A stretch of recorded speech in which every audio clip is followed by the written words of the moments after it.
आज्ञा चक्र हमारा बीच में,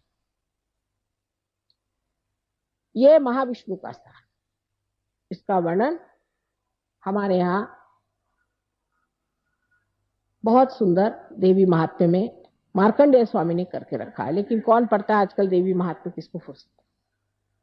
ये महाविष्णु का स्थान है और यहाँ जो दो स्थान हैं उसमें इस तरफ बुद्ध और इस तरफ महावीर जी। अब बुद्ध के लोगों ने भी बुद्ध का हाल खराब कर दिया। उन्होंने कहा था कि आप भगवान की बात ही मत करो, पहले ईश्वर की बात मत करो, कोई मूर्ति की भी बात मत करो, क्योंकि जब तक आत्म साक्षात्कार नहीं होता है तब तक लोग न जाने किस किस चीज को पूजेंगे। कोई भी पत्थर देखा उसको पूजने लग जाएंगे। ये क्या जानेंगे कि कौन सी स्वयंभू मूर्ति कौन सी नहीं। तो पहले आत्म साक्षात्कार, आत्म साक्षात्कार, आत्म साक्षात्कार, इसी को पहले जान। इसलिए लोग उनको कहते हैं वो अनिश्वरवाद थी। ये बात नहीं थी, वो बहुत प्रैक्टिकल आदमी थे। शुरू में हम भी यही कहते थे कि बाबा पहले आत्म साक्षात्कार लो फिर बात करें। लेकिन जैसे महाशय जी को देखा कि ध्यान करते हमें आत्म साक्षात्कार नहीं चाहिए, तो आप तशरीफ क्यों ले आए यहाँ तो सिर्फ आत्म साक्षात्कार का काम है और कोई। यही बुद्ध ने कहा था कि आप पहले आत्म साक्षात्कार को लीजिए। पर जब उन्होंने कह दिया कि किसी चीज की पूजा मत करो, कुछ न करो, आत्म साक्षात्कार को प्राप्त हो, तो इन लोगों ने तरह तरह के उसके ढोंग निकाले और उस ढोंग पे चल पड़े। महावीर जी के लिए क्या कहने, वो तो साक्षात भैरवनाथ जी हैं, बहुत बड़ी चीज। एक बार जंगल में ध्यान करते करते जब वो लौटे तो उनका आधा वस्त्र कुंज में फंस गया।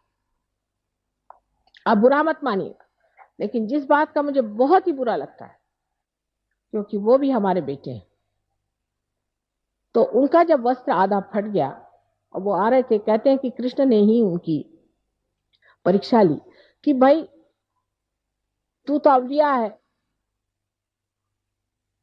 तू तो अवधूत, तुझे क्या जरूरत, मेरे पास तो एक भी कपड़ा नहीं, मैं नंगा खड़ा हूं, मेरे लिए तेरा कपड़ा दे दे। तो उन्हें एक क्षण भर के लिए उसको कपड़ा दे दिया। वो तो राजप्रसाद में रहने वाले राजकुमार थे, एक क्षण भर के लिए वो छिपा कर चले गए और अपना कपड़ा पहन लिया। आज देखिए कि उनके क्या क्या तमाशे लोगों ने बना के रखे हैं। एक माँ के हृदय से पूछिए, क्या इस तरह से उनके तमाशे बनाने चाहिए?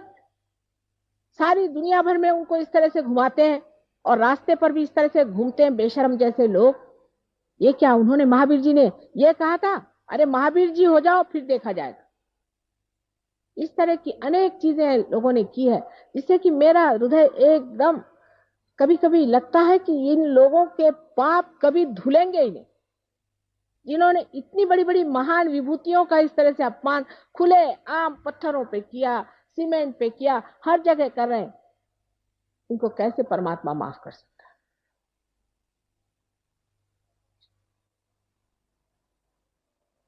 नेमिनाथ जी ने जिस वक्त में श्री कृष्ण के साथ, उनके वो भाई, चचेरे भाई थे नेमिनाथ जी, जो कि तीर्थंकर थे, उनको उपरती हो गई।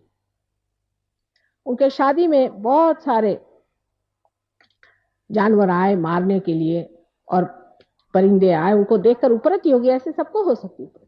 तो उन्होंने ये बात कह दी कि भाई मैं ये हिंसा नहीं करूंगा। लेकिन अब जो कीड़े मकोड़ों को भी बचाते बैठते हैं, ये कोई उन्होंने कहा था क्या? कहां से कहां आप लोग पहुंच जाते हैं। कम से कम जो सही बात है उसको सीखना चाहिए। मैंने बहुत सारे जैन मुनियों से बात करी कि भाई जो महावीर जी ने कहा ध्यान करो, वो क्यों नहीं करते हो ये सब।